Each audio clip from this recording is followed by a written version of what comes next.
राधे राधे। राधे राधे। गुरु के चरणों में कोट कोट प्रणाम। खुश रहिए।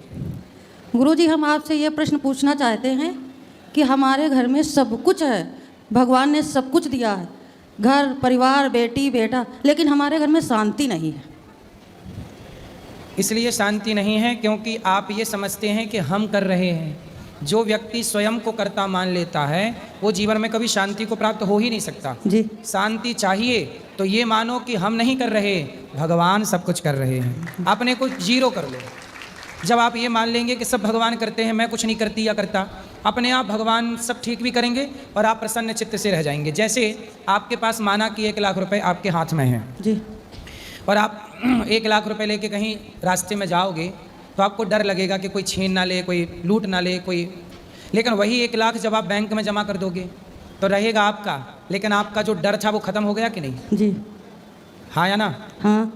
जब तक वो पैसा आपके झोला में था, आपके पास था तो डर था, लेकिन बैंक में जमा हो गया तो डर खत्म हो गया। हाँ। उसी तरह जब तक व्यक्ति भगवान की शरण में नहीं जाता, अपने अच्छे बुरे कर्मों को समर्पित नहीं करता, तब तक वो निश्चिंत नहीं होता। निश्चिंत होना है तो अपने कर्म अच्छे बुरे सब भगवान को दे दो, जमा कर दो भगवान की बैंक में।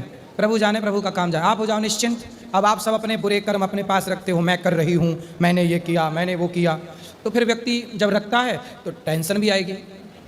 भगवान जब पैसा जो कमाते हो तो कमा के बैंक में जमा करते हैं कि नहीं? हाँ या ना? हाँ। तो आप भी अच्छे कर्म जो करते हो वो भगवान के बैंक में जमा करो। जो गलतियां हो जाए उन्हें सुधारो और स्वीकार करो कि प्रभु हमसे अपराध हुआ है, हमें माफ़ कर दीजिए। तब भगवान माफ़ कर देंगे और आप निश्चिंत रहो। समझ में आई? ठीक। क्या समझ में आया? यही समझ में आया आपकी बातें। कौन क्या समझाया हमने आपको?